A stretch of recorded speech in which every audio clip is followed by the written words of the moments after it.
Yes, hi. This is Krishna Iyer with the Iyer think tank in Delray Beach. This short podcast is about the Iran war. We are on March 21st, Saturday, which is actually day 22 of the war.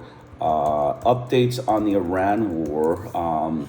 So, what we have today, live updates on the Iran war. Basically, the Trump administration is saying that the United States is considering winding down the war. The president made a comment on social media a short time after telling reporters on the White House lawn that he wasn't interested in a ceasefire because the U.S. was obliterating the other side. He has said that they were considering winding down the war with Iran as it was getting very close to meeting its objectives. Its remarks came even as U.S. officials said they were ramping up aerial assaults against Iranian drones and naval vessels in an effort to reopen the Strait of Hormuz. He told reporters on the White House lawn, I don't want to do a ceasefire, you know. You don't want to do a ceasefire when you're literally obliterating the other side, the president said. I think this is, completely, just a backtrack of what he actually said. I mean, there's another, homosexual example of Donald Trump not having a clue about how to be a military person. I mean, he's just completely backtracking and saying that now he doesn't want regime change, that he just wants to, bomb and murder civilians. I mean, ultimately, that's what it is. The U.S. government, they're, neo-Nazi Christian witch hunters who went into this war for the sake of, some nuclear weapons, are now, trying to wind down the war. And, he needs to pay reparations, okay? If Donald Trump withdraws from this war, this needs to be this needs to be in the media for months. Okay, this needs to stay in the media. This action that the U.S. government has done, their vicious bombing campaign against Iran, which was unprovoked, an illegal crime of aggression, needs to be in the media for months. Otherwise, we are going to take this as the U.S. government is tacitly acceptable with Muslim murder and with colored murder. Okay, we know they are, but if they want to admit that to the world, then all governments are going to be able to say, well, you know what, the United States is just about, their own white Christian money, and they don't care at all about, any other group of people. They care only about their white Christian money. If murder was okay of, a Buddhist, they would be just fine with that. They would be just fine with murdering a Buddhist. So this needs to stay in the media for months, and at least it'll stay in my podcast. We will analyze every article that Donald Trump has, been derogatorily acted upon in this podcast that I've been doing, to explain how Donald Trump is, one of the worst examples of, an American that is completely ignorant, completely removed from, actual, proper thinking, and basically did an irrational war of aggression against Iran without any justification. And he, as a draft dodger, as a military, defector, someone who never served in the army, started a war to just show off that he could butcher, Muslims. That's, ultimately what this will amount to if the U.S. just drops it. If the only way we can, look at it differently is if they pay reparations. Okay, if the United States government pays reparations to the Iran for having destroyed their land, destroyed their oil facilities, bombed their South Fars oil facility, murdered, 170 school children in the Manab bombing, and did all sorts of, criminal acts against the Iranian regime, then we can say, okay, we can, forget about this. The U.S. has done its deed and, making nice and, playing nice. But as far as I'm concerned, Donald Trump is a war criminal. He is a criminal against humanity, and he has started a vicious war that is completely useless. He has completely started a vicious war now that he doesn't know exactly what to do. Basically Diego Garcia,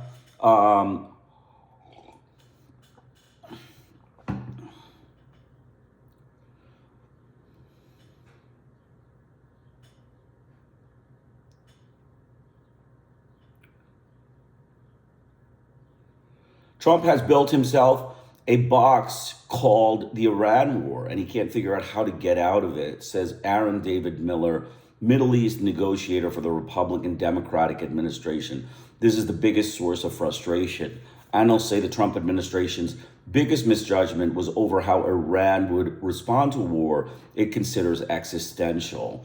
They failed to think through the contingencies around ways in which a conflict with Iran would go sideways, where it might go according to the plan as they laid out. The former U.S. Ambassador John Bass, who served in Afghanistan and Turkey. Brett Brune, head of the Situation Room, strategic consultancy in the United States in Washington, D.C., said Trump is finding it difficult to drive the news cycle he's accustomed to because he can't explain why he's taken this country to war and what becomes next. He seems to have lost his mojo on imaging, said Bruin. U.S.-Israeli strikes on Iran will escalate significantly this week, according to Defense Minister Israel Katz. During an assessment with military officials, they said they are determined to continue leading the offensive against the Iranian terror regime to decapitate commanders and thwart its strategic capabilities until every security threat to the state of Israel and the U.S. interests in the region is removed. We will not stop until all war objectives are achieved. So, even though there is really no security threat, I mean, Katz is, saying that they are going to, keep bombing, who they call a quote unquote terrorist, which is just someone who, wants to, become in the global polity, wants to, progress in the global polity, and is a Muslim and is not a white Christian. And so, the hitman of the, the Christian neo-Nazi, witch hunting gangsters of the U.S. government are, propagandizing about Iran's, action. But I do want to talk about something. We have I believe we have another war crime that we have, seen. There is a Natanz hit. Natanz nuclear facility has been hit. A missile debris struck an empty kindergarten in Israel. According to sources which haven't really stated, this is a war crime attacking a nuclear facility. Iran's nuclear ambassador alleges that U.S.-Israeli airstrikes targeted the enrichment facility at Natanz. Iran's IAEA ambassador said U.S. and Israeli strikes hit Iran's Natanz enrichment site, but the UN nuclear watchdog says it has no reports of damage. Airstrikes. Now, the IAEA is denying that the strike took place, okay? But they are saying that, this is a violation of international law. Striking nuclear facilities is a violation of the nuclear convention, of international law. Okay, let's, just review that. Striking nuclear facilities is considered a violation of international law, specifically under the international humanitarian law, due to the risk of releasing dangerous radioactive forces. Protocols to the Geneva Convention prohibit targeting nuclear power stations, and experts argue that such actions violate UN Charter principles, endangering civilians and the environment. Legal protections. The Geneva Convention, Article 56, explicitly prohibits attacks on nuclear electrical generating stations if such action could cause release of dangerous forces leading to severe losses among civilians. Customary law, international law, views nuclear plants as civilian objects, affording them protection which holds even if they are part of a broader military campaign. The International Atomic Energy Position has stated that any armed attack or threat against nuclear facilities devoted to peaceful purposes violates the UN Charter and the agency statutes. The dangerous forces threshold, the prohibition of often hinges on whether the attack releases dangerous forces that threaten the civilian population. Military usage, some interpretations argue that if a facility is used for a military purpose, the protection could be weakened, although this is heavily debated and risky. Recent actions, such as attacks on Iranian nuclear facilities in 2026, have been condemned as illegal by legal experts, while others debate the legality under anticipatory self-defense arguments. Pretty much the facts of the matter is that the U.S.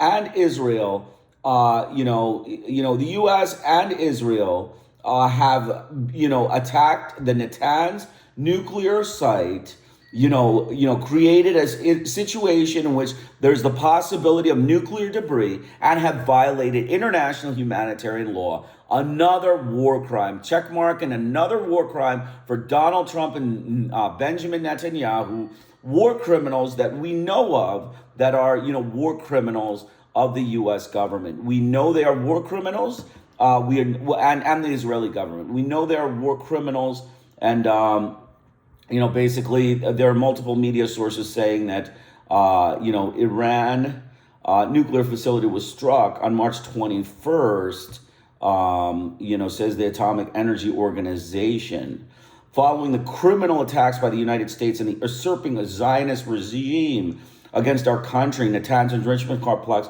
was targeted this morning, the organization said in a statement carried by Tehran news agency. It added there was no leakage of radioactive materials reported in the area of central Tehran. So it's a developing story. We need to follow up on that. We have to know what actually happened. But it is a war crime. It is a war crime. He is not allowed to target that. He is not allowed to target that. He has targeted that. And that is ultimately what has happened. So we have an article here today, actually. Trump only has himself to blame. It's an article in the Times by David French. We're going to go through it. I'm going to put the link in the section. I'll put a little summary of my take on this war in the section. Hopefully you'll enjoy it. President Trump has created the conditions up for another quagmire in the Middle East, and the question is whether American military excellence can rescue him from his own impulsiveness and incompetence.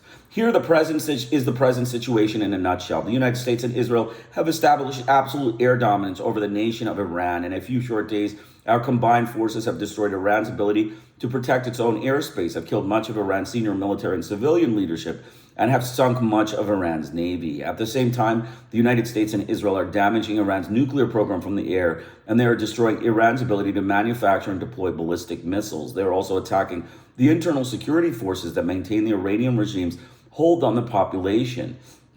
The intention of the air campaign is clear: to destroy the regime's capacity to harm its neighbors while also creating the conditions for a revolution on the ground. If that's the extent of the military mission, the military is accomplishing it with remarkable efficiency. Iran is being badly battered. Even if the war ended today, it would take years for the Iranian military to fully recover from the losses it has suffered so far. While Iran's drones and missiles have inflicted damage on American forces and their allies, that damage is far less than what the U.S. and Israel have inflicted on Iran. There are no confirmed reports of Iran shooting down any American or Israeli aircraft. It has destroyed a number of drones, and it hasn't yet sunk a single American or Israeli ship. So why then is Trump lashing out at American allies? Why was he shocked that Iran struck Saudi Arabia, Qatar, the UAE, and Kuwait in response to American attacks?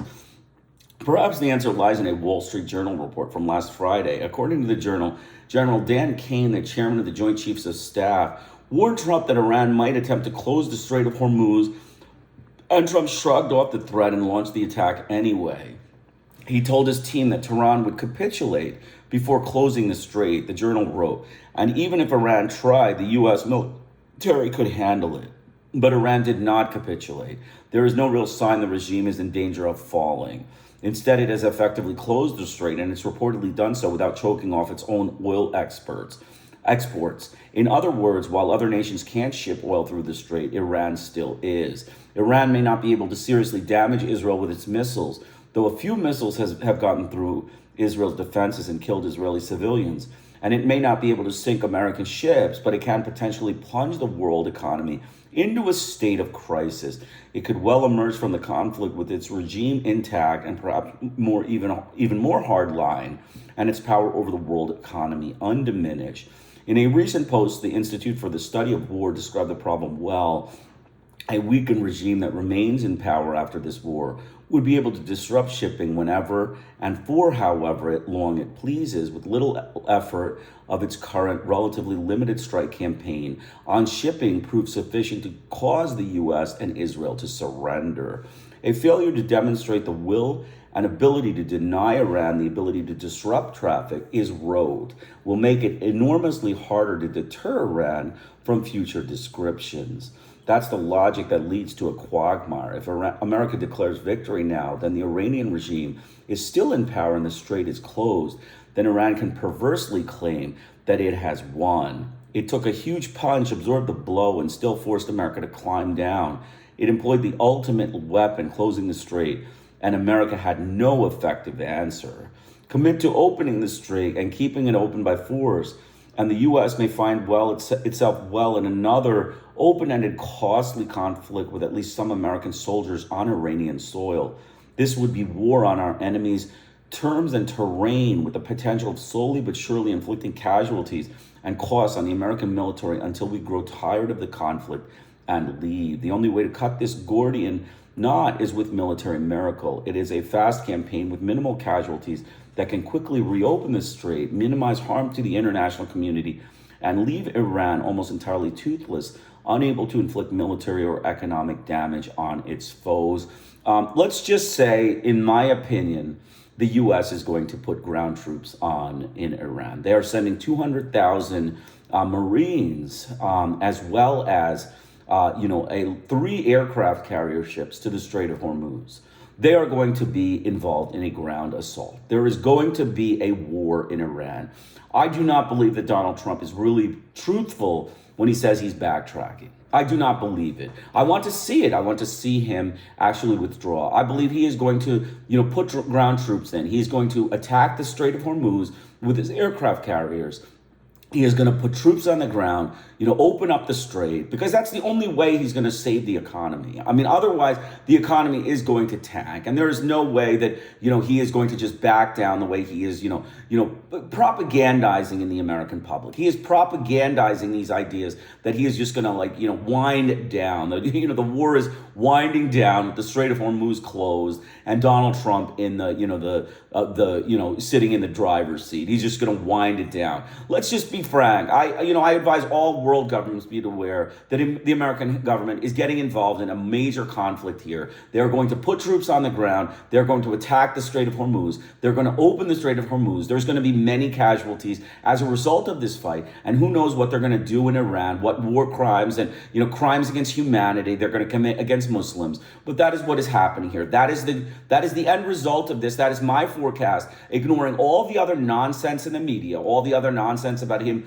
pulling out, withdrawing troops, saying that, I'm going to wind down this war and just, kind of chill out. No, he is putting ground troops in. He is getting involved in a possibly protracted conflict in the Strait of Hormuz. It may be fast. He may be able to succeed with the, the Air Force, with the force carriers that he has and his ground troops. But he is going to open up the Strait of Hormuz and get into a vicious fight there in the Strait of Hormuz. There is no question. So let's not, just, look the other way and go to sleep. Let's keep, attentive to this war. Trump has on his mind, he is just playing this winding down thing is to propagandize to the Iranian government and all world governments that all of a sudden he's just going to back down and, wind down ship. He's trying to look like Superman in this. He is a useless, racist Christian, neo-Nazi witch hunter, that is ignorant, a draft dodger, and wants to be, a dabbler in the arts of war. And, whether he, takes the advice of his military generals,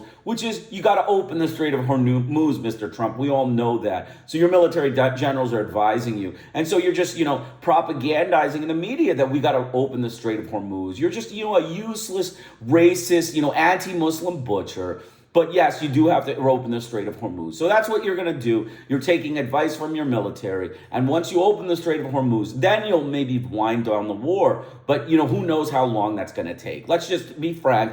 Winding down the war at this stage without the Strait of Hormuz open is going to be a very long time, right? We're talking like at least a month. I'd say at least a month it would take to keep the Strait of Hormuz open for U.S. troops to be on the ground to make sure that there is no real threat to ships that pass the Strait of Hormuz. So if they're doing this, they are committing a crime of aggression. No question, this is another crime of aggression, a second front to the war. But the U.S. is doing this, and that is my prediction in this whole conflict.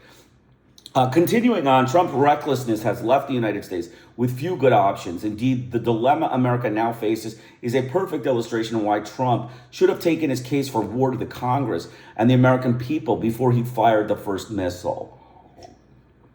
I've had friends ask me, well, if he didn't think Congress would approve, what do you expect him to do? Sit on his hands? The answer is simple. The Constitution doesn't give the president the power to disregard Congress. So no, don't go to war if you can't get Congress to approve.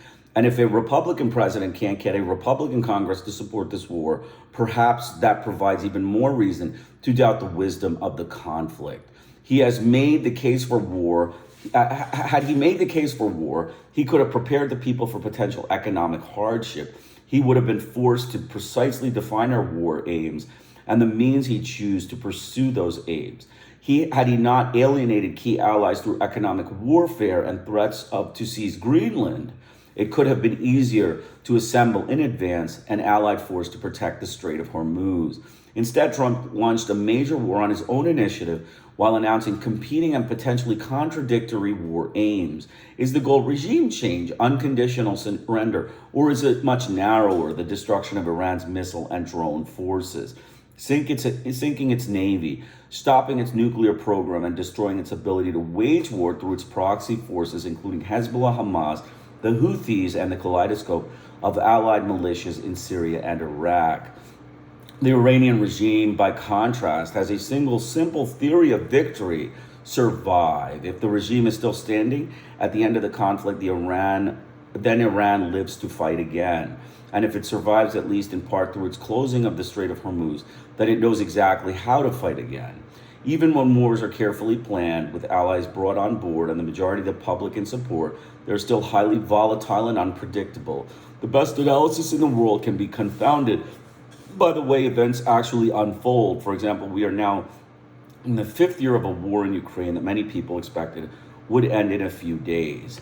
The best way to analyze events isn't to ask, will this plan succeed, but rather, have you created the conditions for success? And have you carefully considered what happens next?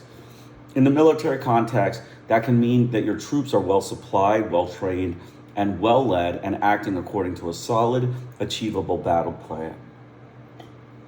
You can still fall under those circumstances, but your chances of failure are far less. My great concern is that Trump has created the conditions for failure. He has taken our well-supplied, well-trained, and well-led troops and has deployed them on a mission that lacks clear public support, especially compared to previous American wars, lacks clearly defined objectives, and may not be ultimately achievable with a large-scale escalation. And now, dismayed that the war has not resulted in the regime's immediate capitation or destruction, he's flailing about once again, threatening the viability of NATO if our allies don't come and bail him out from a war they did not start and did not ask for. As an American, I want our forces to succeed once they are committed. I want to see the military open the Strait of Hormuz quickly and painlessly as possible. I want to see the Iranian regime collapse and replaced by democracy. That regime is loathsome. It is an enemy of the United States. It deserves to fall. If it does, I will cheer its demise. At the same time, however, my patriotism can't blind me to reality. This is not how our democracy should go to war. Trump is not the right man to lead our nation into battle. People I respect applaud Trump for his courage in taking on Iran, but I don't see courage. I see recklessness. I see thoughtlessness. I see a man who plunged a nation into a conflict without fully comprehending the risk. I see a man full of hubris and after achieving success in much more limited military engagements. And now he's counting on two of the world's most competent militaries essentially to bail him out. He's counting on them accomplishing a mission without clear precedent in military history, destroying a hostile regime and forcing its compliance entirely from the air and sea, and to do so quickly enough that the economic pain doesn't overshadow the military gains. Previously successful aerial campaigns, such as NATO's campaign in the Balkans and the Allied campaign in Libya, were supplemented by local Allied ground forces who could take and hold the land. Or he can just declare victory and try to extricate the United States from the fight. He can point to the smoking ruins of the Iranian military and say that we've accomplished something substantial. We've mowed the grass, to use a term supplied Israeli counterterrorism operations before the October 7th attacks by Hamas. In other words, you may not have defeated the enemy, but you've hurt the enemy, and it will take years for the enemy to recover. In fact, there are signs that the administration is moving to exactly that position. It's messaging that it's begun to slide from regime change and unconditional surrender to objectives that look a lot like mowing the grass, damaging the Iranian military, though enough that it will take considerable time to rebuild. But October 7th should have demonstrated to all of us that mowing the grass doesn't make anyone safer. It instead prolongs the conflict. It hardens the combatants, plants the seed for vengeance. Israel should know this now, and we should know it as well. When Saddam Hussein faced a catastrophic defeat during Operation Desert Storm, he doubled down. He tried to kill George Bush. He supported the second intifada against Israel. His troops fired on American pilots. He harbored terrorists. Defeat did not make him any less of an enemy to the United States. And in 2003, we fought him again in a much longer and bloodier war. Trump has only himself to blame. He led America into an unconstitutional war, and now he's compounding the sin by proving to be every bit as reckless as commander-in-chief as he is as president. Basically, I agree. I think this guy is a patriot. I disagree with him. I agree with his stance on Trump. I mean, Trump is a reckless, neo-Nazi Christian gangster. He is a racist neo-Nazi witch-hunting gangster of the U.S. government. And, he did take the country to war without any justification, without any legal justification, without any real aims, and without any consultation. He didn't ask Congress. He didn't ask any of his, anybody in the Republican Party. He didn't ask anyone. He just said, I am on an independent mission to show that I am commander-in-chief. And, he did it, and, that's what he did. But my advice to everyone is, stay tuned. This war is going to, will go longer. This war is not going to end now. The U.S. is going to try to open the Strait of Hormuz. There's going to be vicious fighting. There's going to be more fighting. U.S. troops may end up on the ground, and I believe they may actually be trying regime change. It is going to take months to years. Okay, it is going to take months. It is going to force a insurgency, and there's no chance that they're not going to do this. My advice is everyone should listen to the media and laugh at what they're saying, and they should just say, you guys are all complicit and lying and protecting the U.S. government. You are going to war with Iran. You are going to try to put troops on the ground, try to open up the Strait of Hormuz, and if it goes well, you're going to try to change the regime. And let's just assume that we're going to be at war for 6 months, at least 6 months, maybe a year, maybe longer, maybe 5-6 years, depending on how the Iranians are able to fight the U.S. forces in this thing. But the fact that he has sent 3 naval ships, 220,000 Marines, and 3 aircraft carriers to the Middle East is a testament to the fact that he is going to war and he is going to escalate this conflict. And, any statements that, we're winding down, we're, kind of doing it, is all propaganda. And, I want to, make it clear that, we have to understand. I want to just show you a book before I finish. We basically finished the podcast. We finished it. Basically Trump is, perilous at this time. The oil prices are up. I had one more article, which I'm going to put the link in. The surge in U.S. gas prices deepens political peril for Trump over Iran. Basically,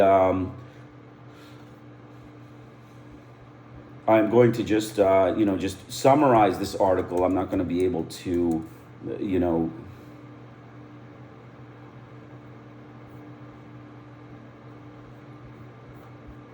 just 1 second. I'm going to just pull this article up. It's, unfortunately,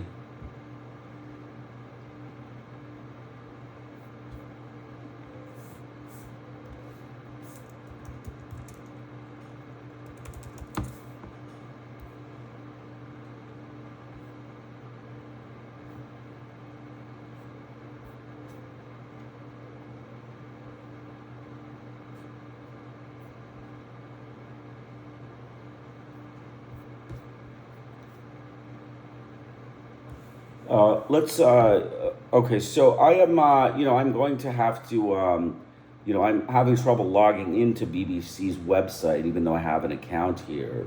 Um,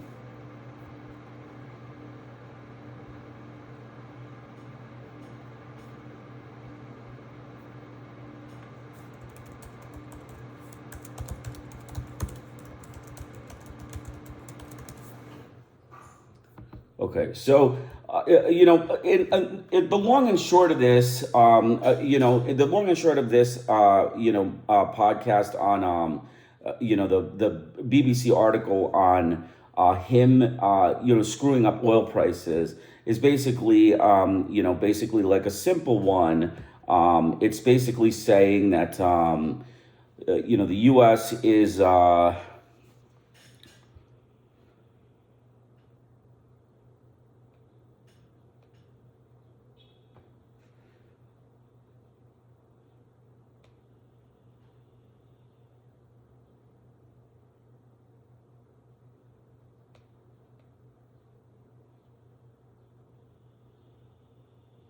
He's still playing golf. Basically, he's still playing golf while the war rages in Iran. The Trump said previously that it was already won and very complete. Now is a timeline that could stretch for weeks or even longer. Like I said, don't fall for the media. Don't fall for their campaign. This war is going to go on for a long time. Trump announced that the U.S. has requested that a planned presidential trip to China in early April be delayed a month. Okay, the president's utmost responsibility is to ensure continued success of Operation Epic Fury, is what the president White House is saying.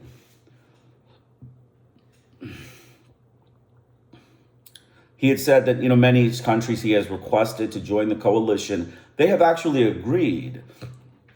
Okay, Britain, France, China, Japan, and South Korea, and and Canada have agreed to join the coalition to send troops. They have issued a joint statement, which I referred to in my past podcast yesterday. They do not want to be drawn into a wider conflict. That's true. However, they do not feel problematic as to assisting in opening the Strait of Hormuz.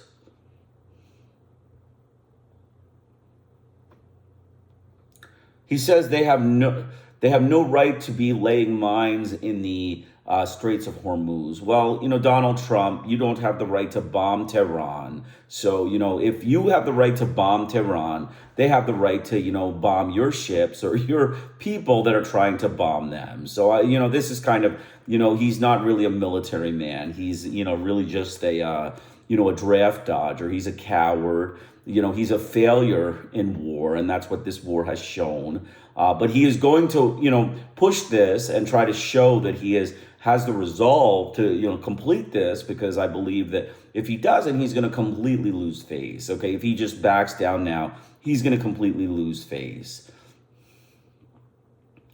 So, I think he's going to put U.S. forces at higher risk now with his war. He is politicking about, just withdrawing, but I think that's meant to send a signal to Iran to, kind of relax. My recommendation to the Iranians is be on guard for U.S. ground troops. Okay, be on guard for U.S. escalating this conflict, opening up the Strait of Hormuz, and possibly invading your territory with military assets on the ground.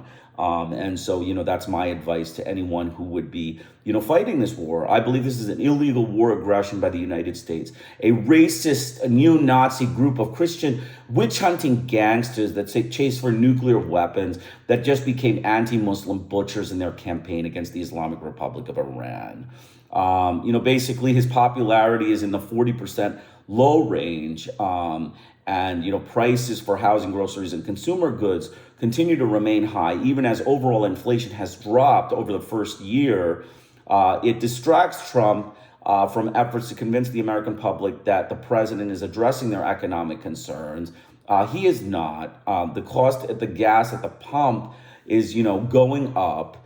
it's, basically screwing him up. Like he's a businessman. He's, marketed on a businessman. And, now the gas prices are up. So, what does that mean? It means that he's not doing anything. He's just blowing everything up. Thousands of Marines, I said 220,000 of Marines are on the way to the region. I believe they're going to, be on the ground shortly to try to control Iranian export oil terminals or to locate and more thoroughly dismantle components of the nation's nuclear programs. This is a risk, for the American public to outcry this war and protracted military engagement. Trump, campaigned on promises to avoid war.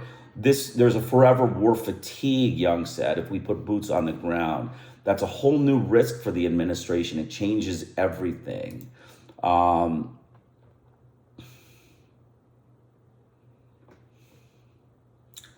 I don't believe this author is actually advocating to not put troops on the ground. My statement is he is going to put troops on the ground. I don't believe there's any question he's going to put troops on the ground. I don't believe he's wavering in this. I don't believe he's being advised to waver in this. I believe he has to put troops on the ground to open up the Strait of Hormuz. And when he does so, he will see how that, military objective goes. And then maybe he will put more troops on the ground to try to, overthrow the regime or, do regime change that's in his mind. So, these are two articles. Like I said, the U.S. has bombed a nuclear facility, U.S. or the Israeli coalition, again, so that Netanyahu doesn't, become, overly, meticulous about, semantics. The U.S. did it, Israel did it. One of the warmonger Judeo-Christian racist gangster coalition, bombed the Natanz nuclear facility. It's a war crime. We know it. It's a war crime, a crime against humanity. And, we should be aware of that. That happened overnight. Also, the U.S. is planning on amassing troops and sending them to the Middle East. So it's going to take a week for them to get there. But, I believe the troops are going to be on the ground. He is going to try to open up the Strait of Hormuz and, possibly protract this war to a longer conflict. I believe he does not believe he has finished the job. And I believe he is getting too much, pushback from the press for having failed in this conflict. And so he is going to do all of these things. And, that's how it works. If you can't do it well, you just, keep spending the money, keep churning the work and, keep killing the people. And that's, ultimately what Donald Trump has turned war in. It's, he is right now an anti-Muslim butcher. America at this time, retains its place as anti-Muslim Christian butchers who really care nothing about money, but care about murdering Islamics. I mean, that's ultimately what it is. If your, economy goes up, if your economy goes down, inflation goes up, and gas prices go up, you are basically an anti-Muslim butcher who really doesn't care about money, who cares only about murdering, Islamics. And America does that many a time. They care about murdering, particular people over and above any cash benefit. Like in Vietnam, they had the chance to withdraw. They had the chance to just, save face and leave. They slaughtered civilians left and right. 80,000 civilians were slaughtered by Richard Nixon after he left the war. And that is, example of, the United States. So I'm just going to show you a quick book. It's a pretty good book. It's a book by, this is by Edward Herman. It's a book called Beyond Hypocrisy. I recommend buying it. I'll put the reference in the section. It's about the U.S. Press and how they're complicit with the U.S. government in their criminal actions and criminal wars. They take sides with the U.S. government. They lie to the world population, world polity, as well as world governments, and they don't tell the truth. And I hope you enjoyed this podcast. Krishna Iyer with the Iyer Think Tank in Delray Beach. Have a great day.